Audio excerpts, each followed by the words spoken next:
After Metal Gear Solid 4 Guns of Patriots was released, Hideo Kojima started coming up with ideas for another Metal Gear game.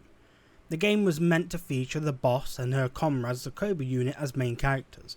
However, the lack of experience from the younger staff in charge and the lack of involvement from Kojima himself resulted in the project being scrapped. Afterwards, a member suggested turning it into a side story focused on Raiden, since said character was featured in Guns of the Patriots, and the staff agreed to develop Metal Gear Solid Rising. It was originally conceived to chronicle the stories of the events and resulted in the transformation of Raiden into his cyborg ninja persona in Metal Gear Solid 4.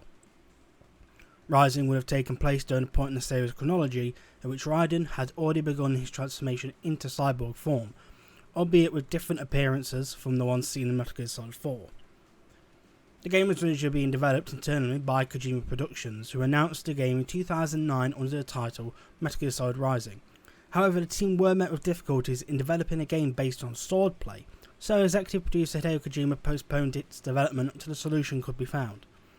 The project resurfaced in late 2011 under its finalised title, with Platinum Games as the new developer.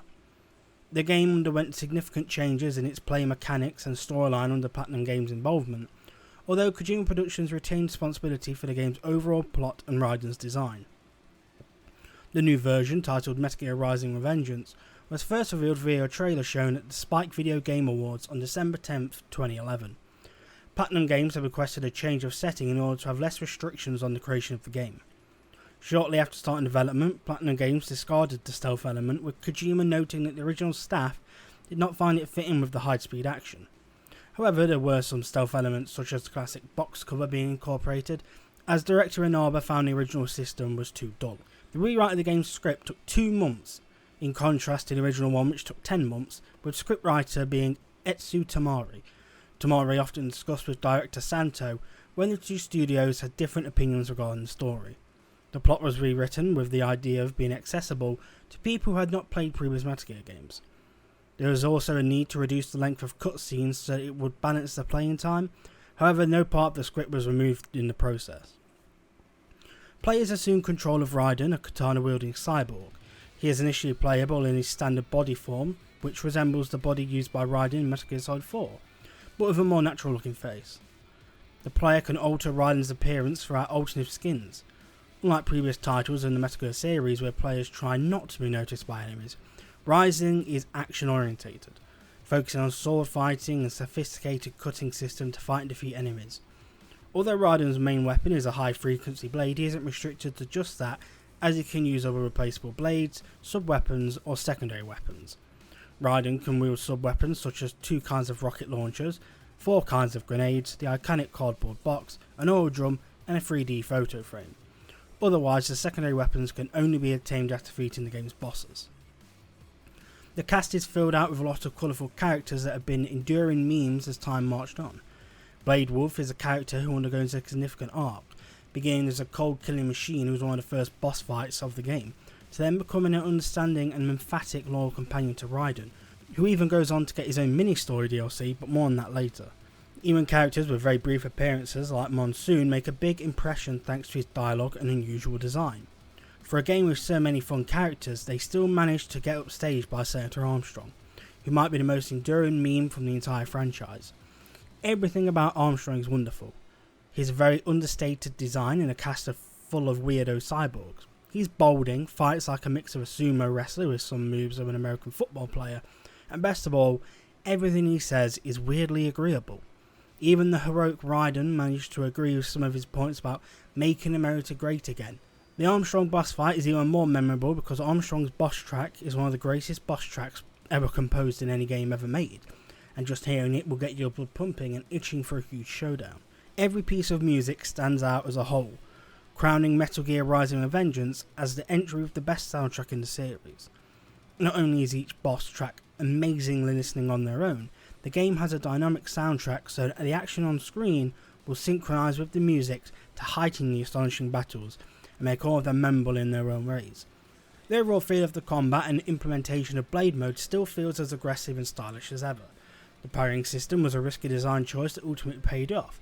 Despite it sounding unreliable, the window of connecting a parry is very generous and is satisfying to pull off in multiple parries in a row. The way that parry is designed is to constantly keep Raiden on the offensive, without him having to break his combo or block his dodge. It is probably why this sidestep ability is also an attack. Every move he makes keeps him connecting attacks in an aggressive manner. Successfully executing a parry simply requires a nudge of the analog stick in the direction of an enemy attack. This sometimes will also allow Raiden to perform deadly counter attacks when he can seamlessly switch to blade mode. The free cutting blade mode and the patented Zandatsu mechanic. The free cutting blade mechanic and the patented Zandatsu mechanic that defines Metal Gear Rising: Revengeance. All non-drone enemy types have a cyber spinal cord that Raiden can rip out from the stumps of their torso for energy and health. In order for Raiden to get to the centre of his targets, he will have to use kinetic energy to slow down time for him to accurately cut weak points that will expose a clean spine. Getting the big points for buying upgrades or that fancy sombrero means having to avoid damage by mastering the parry and Zandatsuing out perfectly carved backbones. Putting this off always looks incredible thanks to some impressive and quickly animated choreography, preventing it from getting stale or tedious. Now where the combat shines and excels, some aspects of the game falter. There are gameplay elements that lack refinement, like the sub-weapon switching that requires Raiden to stand still, which is something you really should never do in a game with combat as fast as lightning. The overall presentation of the levels are very bare and have almost no details in them.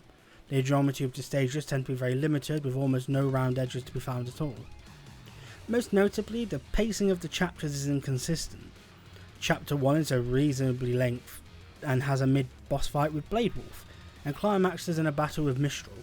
Chapter 2 is set in Mexico, but is wasted by having a majority of the time spent in a sewer that could be anywhere. Chapter 3 is set in Colorado and is the longest stage in the game. It ends with Monsoon Showdown, who puts the player's parrying skills to the ultimate test. Chapter 4 is tied with the sewer for having the most dull and boring looking level, but has an excellent battle with Sundowner, but not before recycling Mistral and Monsoon. Chapter 6 can barely be considered a chapter at all. It's just one fight with Jetstream Sam. And regretfully, Sam is built up to one of the best fighters in the game, even beating Raiden to near death at the beginning. But when facing him, there is nothing terribly remarkable about him besides some of his moves and the song in the background. His encounter is forgettable and is proven by how nobody tends to remember him years later, being overshadowed by other boss fights in the game. Chapter 7 seems like it might have had big plans early in development, but there is almost nothing to the level itself. It's a large military base with only a few cyborgs in it, who barely pose a threat. It feels empty and unfinished. The only redeeming factor of this chapter is that it climaxes in the final battle with Senator Armstrong, most entertaining character in the game. The boss's weapons earned from beating them are the biggest indicator of a lack of rigorous playtesting. Sundowner's enormous scissor machete looks so cool, but it's so unenjoyable to use. It is extremely limited in combat due to its slow nature, which goes against the tempo of the game. Monsoon's size are cumbersome and are awkward to use. There's little utility for it, and it may as well not exist. Mistral's polearm fares better than the other boss weapons. It's fast and has a bit of reach, but it lacks the bite and satisfying feel of a katana. But it feels more useful than the others, and is the only one I felt myself going back to from time to time. The weapons are typically mapped to a secondary katana attack, which means equipping them locks out Raiden's combo potential. The battle points can run scarce if you try to support all of these weapons. It's just more efficient to focus on the katana since it's already the most versatile weapon in the game, and is seen more as an all-in-one weapon. Metal Gear Rising: Revengeance is a short action game, with my first playthrough on normal difficulty coming at just shy of 4 hours when measured up against others of the genre that tend to be double or triple that length. Thankfully, the team at Platinum Games cheekily ensured that it's had high replay value. Maxing out all of Raiden's stats, acquiring every technique, getting all the cosmetic equipment will take many playthroughs across the main difficulty modes. There is free DLC that allows the opportunity to play as Blade Wolf in his own stage and fight a new boss. It isn't as fun as Raiden and seems a bit unpolished. The DLC Jetstream Sam scenario is one I was much more excited for but was left disappointed. I personally was not a fan of his playstyle or the level design and the repeated boss battles from the base game. These optional DLCs do not hamper the enjoyment of the base game though for me, and if you are someone who enjoys hack and slash games, I don't see any reason for you to not jump into this game.